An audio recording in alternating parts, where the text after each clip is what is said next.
Frères et sœurs, chers amis dans le Christ, chers amis, bienvenue dans ce quotidien Jésus numéro 231, journal d'expression chrétienne.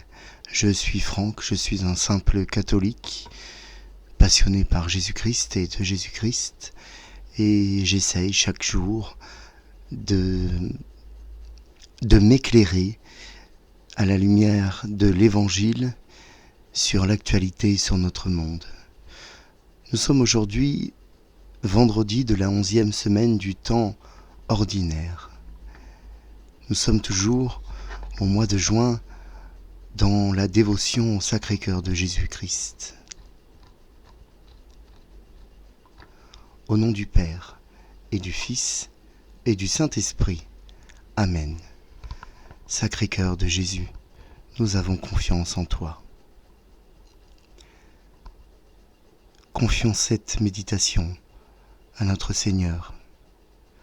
Prions. Prions pour les enfants malades, particulièrement pour Alba. Prions pour Laetitia, qui est dans le coma suite à un accident de voiture, qui lutte pour vivre. Prions pour sa guérison. Pardonne-nous, Seigneur. Pardonne-nous tous ces moments où nous ne sommes pas dignes de toi, tous ces moments où nous trébuchons, tous ces lieux où nous ne sommes pas une voix qui porte la bonne nouvelle, mais la mauvaise. Je confesse à Dieu Tout-Puissant et je reconnais devant vous, frères et sœurs, que j'ai péché en pensée, en parole, par action et par omission. Oui, j'ai vraiment péché. C'est pourquoi je supplie la Vierge Marie, les anges et tous les saints, et vous aussi, frères et sœurs, de prier pour moi le Seigneur notre Dieu. Que Dieu Tout-Puissant nous fasse miséricorde, qu'il nous pardonne nos péchés et qu'il nous conduise jusqu'en sa vie éternelle. Amen. Seigneur, prends pitié. Ô Christ, prends pitié. Seigneur, prends pitié.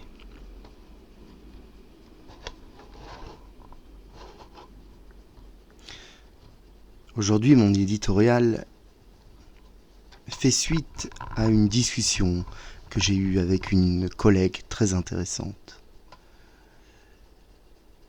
Il faut le dire, il y a un grand bien, une avancée majeure ces dernières années, c'est l'effondrement de la chape de plomb qui existait quant au comportement déviant de certains, notamment comportement sexuel. Ont explosé au grand jour des scandales qui font vomir, dont les victimes sont à peu près toujours des femmes et des enfants. Cela n'est pas fini. Et de certains à qui ont donné le bon Dieu sans confession, y compris dans nos rangs, nous sommes tombés comme d'une échelle, encore abasourdis que nous sommes par le choc.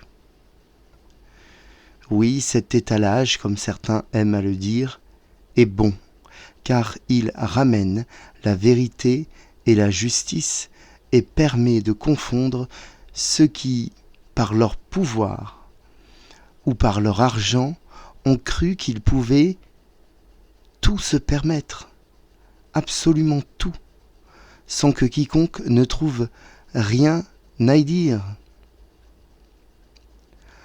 La prétendue libération des mœurs des années 70, qui a été en réalité une libéralisation des mœurs, ce qui est très différent, a relégué la morale et la vertu dans le vestiaire des réactionnaires, des conservateurs ou même des fascistes. C'est ainsi que l'on peut parler de nous. L'interdiction d'interdire, véritable incitation à l'anarchie, qui signe l'arrêt de mort de toute société, est devenue incitation à l'interdit. si bien qu'en matière sexuelle, tout a été rendu possible, même le plus macabre, le plus détestable, au détriment de véritables esclaves sexuels, une traite connue d'un grand nombre, dans un réseau opaque et profondément inhumain. Aujourd'hui, ça sort comme un vomissement, comme celui du poisson qui rejette Jonas. Aujourd'hui, ce qui a été souillé se montre, et les victimes réclament des comptes, et elles ont raison, et elles ont le droit. Il était temps que la morale refasse surface. Malheur à celui qui est à l'origine du scandale, non pas la victime, mais le coupable. Ces scandales scandalisants scandalisent un grand nombre, et c'est rassurant. Il était temps que l'interdit retrouve sa raison d'être. Non une privation des libertés, comme certains le disent, mais une protection de tout ce qui conduit au mal et à la déchéance progressive de l'humanité dans un monde anthropomorphe qu'elle s'est créé, artificiel mais bien nuisible, dont l'issue n'est ni la vie ni l'amour, mais l'enfer sur terre. Que Dieu nous vienne en aide.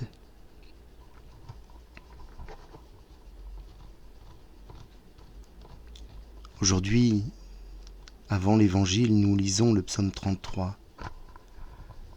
Je bénirai le Seigneur en tout temps, sa louange sans cesse à mes lèvres.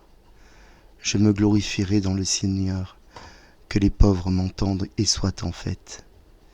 Magnifiez-moi avec le Seigneur, exaltons tous ensemble son nom.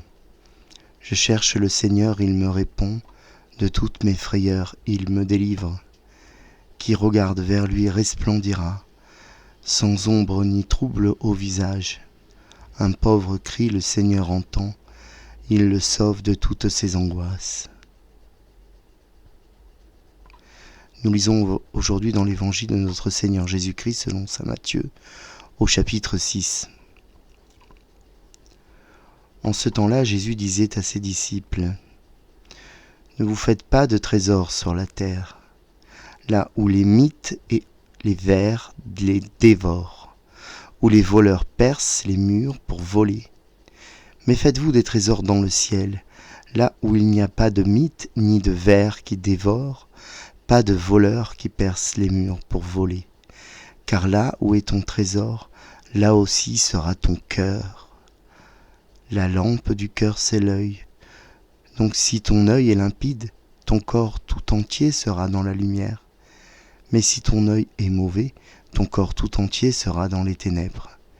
Si donc la lumière qui est en toi est ténèbres, comme elles seront grandes, les ténèbres. » Nous acclamons ta parole. Louange à toi, Seigneur Jésus.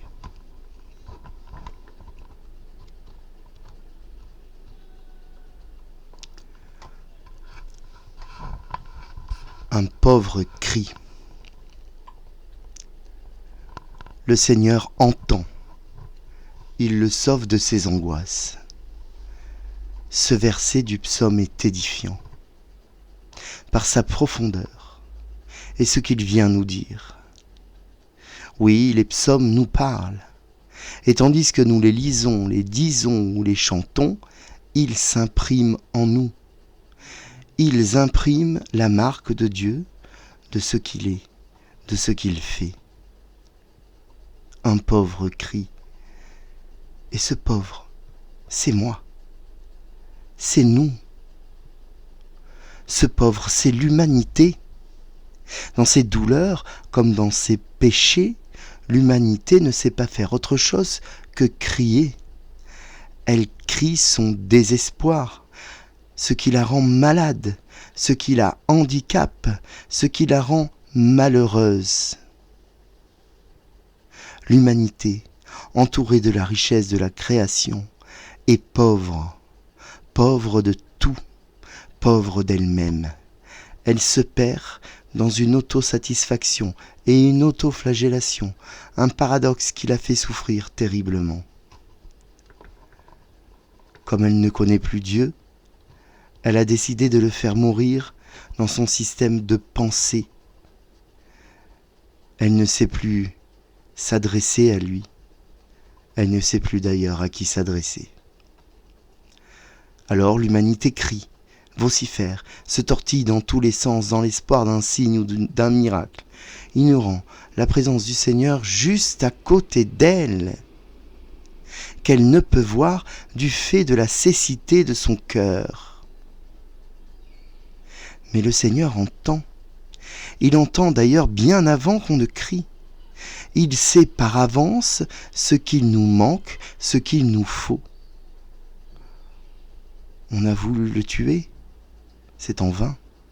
Lui, le Tout-Puissant, a pleuré de cette ingratitude, mais a répondu par l'amour, en envoyant toujours plus de témoins, toujours plus de disciples, toujours plus de phénomènes. Seulement Dieu, lui, ne crie pas. Le prophète Élie en a fait l'expérience sur la montagne, attendant une parole de Dieu qui ne s'est exprimé ni dans la fournaise, ni dans l'ouragan, mais dans un souffle, dans un murmure léger, doux, discret, mais bien réel, bien transcendant, bien vivant. Dieu entend et Dieu répond et Dieu nous sauve de nos angoisses. Si seulement nous acceptons son intervention, si seulement nous le suivons. L'humanité s'est inventée de faux dieux, issus de son orgueil, qui lui fait croire, son orgueil lui fait croire, qu'elle peut se suffire à elle-même. Elle et sa technologie, elle et sa pensée, elle et son intelligence.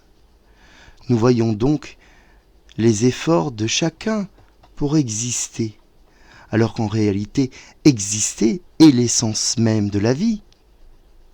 Exister, au sens de ce monde, c'est être visible, rendre visible la réussite, la richesse et ses signes extérieurs. La beauté à tout prix, au prix même d'une défiguration de ce qui fait l'homme, au profit d'un standard plastique effrayant. Mais il faut que ça se voie, sinon ça ne sert à rien. Dans sa lettre aux Corinthiens, saint Paul fait bien comprendre l'inutilité de la vantardise si les autres se vantent. Lui-même peut le faire, mais uniquement de sa faiblesse, ce sont ses propres mots. Saint Paul a tout traversé. L'opposition à l'Église naissante, la persécution d'abord en tant que persécuteur, puis en tant que persécuté. Il a subi de nombreux sévices, de nombreuses punitions. Saint Paul, rempli de zèle, est faible, mais il n'en a pas honte, car nous la partageons avec le Christ, cette faiblesse.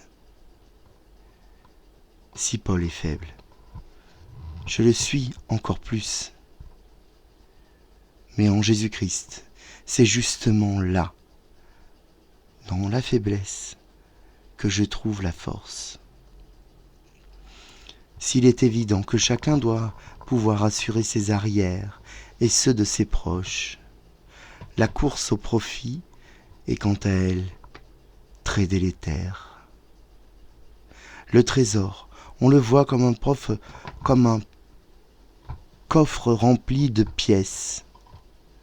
Les conteurs le décrivent, cet homme, celui qui cherche le bonheur, le Graal, tout autour du monde, et qui le trouve chez lui, à l'endroit d'où il est parti.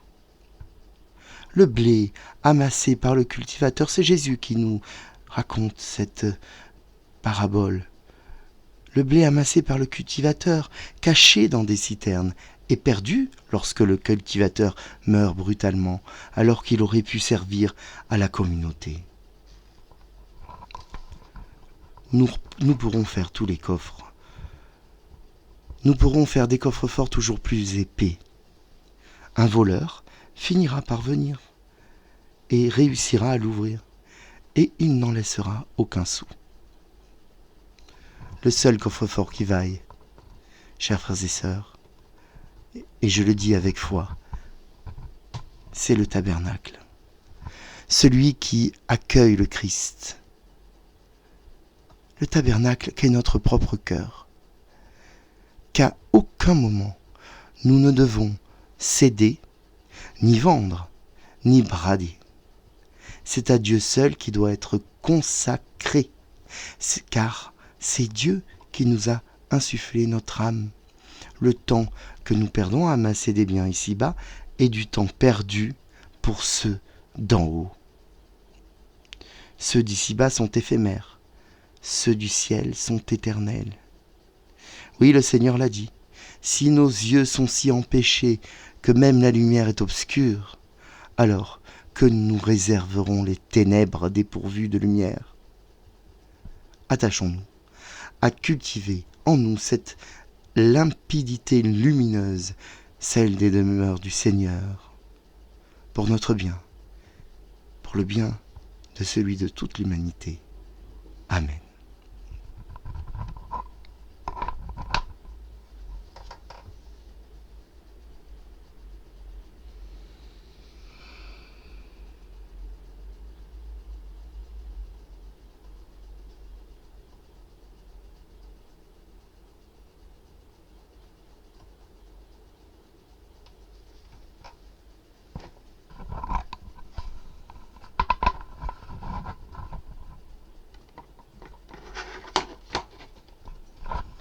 Prions, chers frères et sœurs.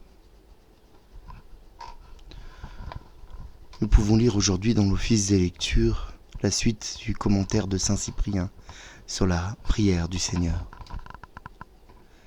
Saint Cyprien dit ceci. À l'ordre de prier pour obtenir le pardon de nos péchés, le Seigneur a ajouté une loi qui nous impose un engagement précis. Nous demandons que nos dettes soient remises selon que nous-mêmes remettons à nos débiteurs. Nous devons savoir que nous ne pouvons pas obtenir ce que nous demandons à propos de nos péchés si nous n'en faisons pas autant pour ceux qui ont péché envers nous. C'est pourquoi le Christ dit ailleurs, « C'est la mesure dont vous servez qui servira de mesure pour vous. »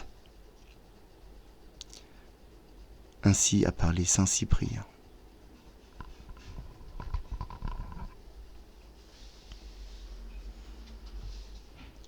Oremus. Dieu de puissance et de miséricorde, c'est ta grâce qui donne à tes fidèles de pouvoir dignement te servir. Accorde-nous de progresser, sans que rien ne nous arrête, vers les biens que tu promets, par Jésus le Christ, ton Fils, notre Seigneur et notre Dieu, qui vit dans l'unité du Saint-Esprit, avec toi, maintenant et pour les siècles des siècles. Amen. Notre Père, qui es aux cieux, que ton nom soit sanctifié, que ton règne vienne, que ta volonté soit faite sur la terre comme au ciel. Donne-nous aujourd'hui notre pain de ce jour. Pardonne-nous nos offenses, comme nous pardonnons aussi à ceux qui nous ont offensés. Et ne nous laisse pas entrer en tentation, mais délivre-nous du mal. Je vous salue Marie, pleine de grâce, le Seigneur est avec vous. Vous êtes bénie entre toutes les femmes, et Jésus, le fruit de vos entrailles, est béni. Sainte Marie, Mère de Dieu, priez pour nous, pauvres pécheurs, maintenant et à l'heure de notre mort. Amen. Gloire au Père, au Fils, au Saint-Esprit, comme il était au commencement, maintenant et toujours, et dans les siècles des siècles. Amen. Ô mon Jésus, pardonne-nous nos péchés, préserve-nous du feu de l'enfer, et conduis au ciel toutes les âmes, surtout celles qui ont le plus besoin de ta divine miséricorde.